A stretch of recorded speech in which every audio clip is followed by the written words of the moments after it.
कहा जाता है कि किसी दौर में एक वसिया व अरीज सल्तनत का बादशाह सुल्तान फरीद आल दीन अपनी शान व शौकत और ताकत की वजह से दौर दौर तक मशहूर था। इसके दरबार में सैनकड़ों वज़रा, मुशीर, सिपा सालार और खुदाम हुमा वक्त मौजूद रहते। उसका महल खालिस सोने, चांदी और कीमती पत्थरों से आरास्ता था। महल के बागात में ऐसी खुशबूदार फूल खुलते कि वहां आते ही इंसान की सारी थिकन दूर हो जाती। महल के फव्वारों से खुशबूदार पानी निकलता और परंदे तरह तरह की सरीली आवाजें निकालते। बादशाह की सवारियों में सबसे मशहूर उसका सफ़ीद घोड़ा था, जिसका नाम शहबाज था। शहबाज की रफ्तार इतनी तेज थी कि लोग कहते थे वो हवा को भी मात दे सकता है। सुल्तान फरीद आल दीन ने अपनी सल्तनत को बहुत मजबूत किया था।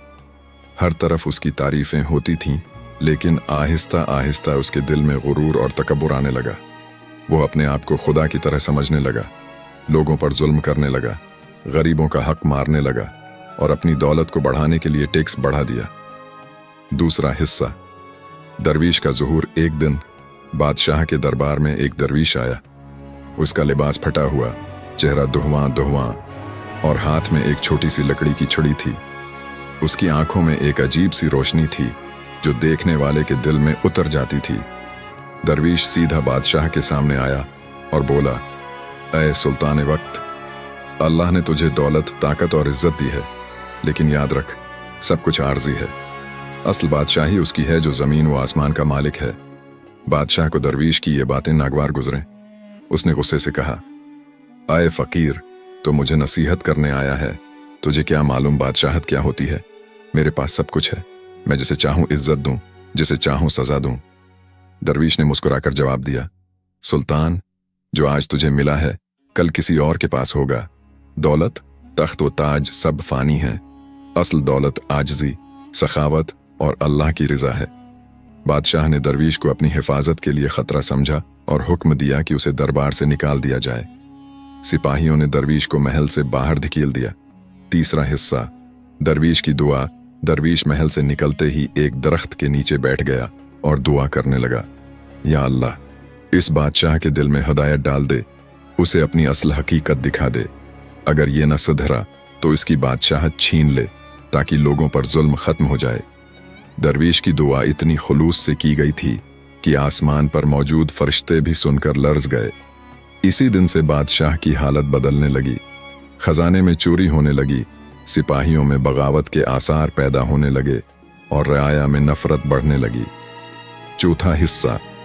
बादशाह का जवाल। कुछ ही महीनों में बादशाह की फौजों ने बगावत कर दी। उसके वफादार वजीर उसे छोड़कर दुश्मनों के साथ मिल गए। बादशाह के करीबी रिश्तेदार भी उसके खिलाफ साजिश करने लगे।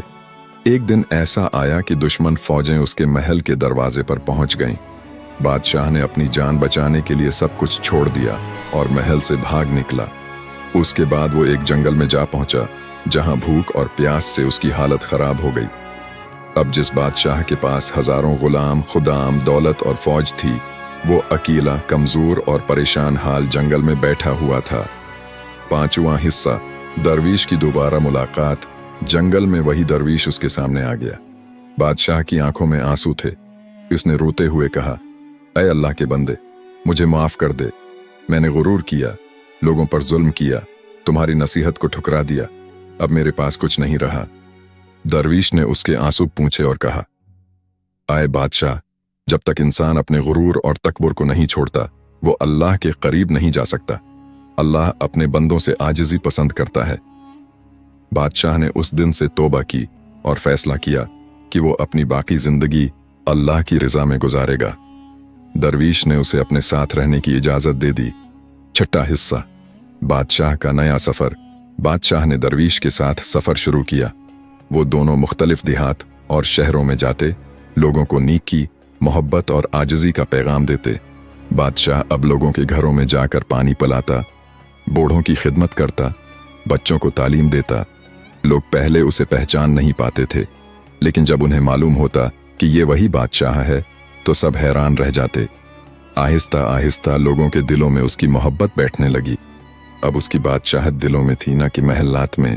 एक दिन उसने कहा, एक मर्तबा एक अमीर ताजर ने अल्लाह से दुआ की कि उसे इतनी दौलत मिले कि पूरी दुनिया देखे। अल्लाह ने उसकी दुआ कबूल कर ली, लेकिन उसके साथ उसकी बिनाई भी ले ली, ताकि वो समझ सके कि दौलत का असल मतलब क्या है। बादशाह ने भी लोगों को अपनी कहानी सुनाई। मैंने अपनी ताकत के जाम में सब कुछ खो दिया। अब मुझे मालूम हुआ कि असल ताकत आजिज़ी में है। 8वां हिस्सा, आखिरी इम्तिहान। एक दिन एक बहुत बड़े शहर में दरवीश और बादशाह पहुंचे। वहां एक और जालिम हुक्मरान लोगों पर जुल्म कर रहा था। उसने दरवीश और बादशाह को गिरफ्तार करके कैद में डाल दिया। जेल में बादशाह ने दरवीश से पूछा, क्या अल्लाह हमें यहां से निकालेगा? दरवीश ने जवाब दिया, अल्लाह हर हाल में हमारे साथ है। अगर वो चाहे तो कैद से रहाई दे, ना चाहे तो इसी हाल में हमारी मगफरत कर दे। असल मकसद अल्लाह की रजा है। चंद दिन बाद इस जालिम हुक्मरान के महल में आग लग गई और पूरा शहर बदआमनी का शिकार हो गया। लोगों ने दरवीश और बादशाह को रहा किया और जालिम हुक्मरान को माजूल कर दिया। 9वां हिस्सा, अवाम की मोहब्बत। अब लोग दरवीश और बादशाह को अपना रहनुमा मानने लगे। हर तरफ मोहब्बत, अमन और भाईचारा फैलने लगा। गरीबों की मदद होने लगी, मसाजिद और मदारिस तामीर होने लगे और हर जगह अल्लाह का नाम लिया जाने लगा। बादशाह ने अपना बकिया वक्त दरवीश की खिदमत, लोगों की खिदमत और अल्लाह की इबादत में गुजार दिया। उसकी आजिज़ी और मोहब्बत ने उसे दोबारा वो इज्जत दिला दी जो उसने गुरूर की वजह से खो दी थी। 10वां हिस्सा, अंजाम। चंद साल बाद दरवीश का इंतकाल हो गया। बादशाह ने उसकी कब्र पर एक छोटा सा दरख्त लगाया, जो आज भी उस शहर के लोगों के लिए अमन व मोहब्बत की इलामत है। बादशाह ने अपनी आखिरी सांस तक अल्लाह की बंदगी की और दरवीश के सिखाए हुए सबक पर अमल किया। उसकी जिंदगी की ये कहानी आज तक लोगों को सबक देती है कि ताकत, दौलत और इज्जत सब आर्जी हैं। असल दौलत अल्लाह की मोहब्बत, आजिज़ी और इंसानियत की खिदमत है। खलासा, सबक गुरूर इंसान को तबाह कर देता है। आजिज़ी अल्लाह को पसंद है। असल बादशाही दिलों पर हुकूमत करना है। खदमत खल्क ही सबसे बड़ी इबादत है। अगर आपको एसआर मॉरल वॉइस की वीडियो पसंद आए तो सब्सक्राइब करें। आपका बहुत शुक्रिया।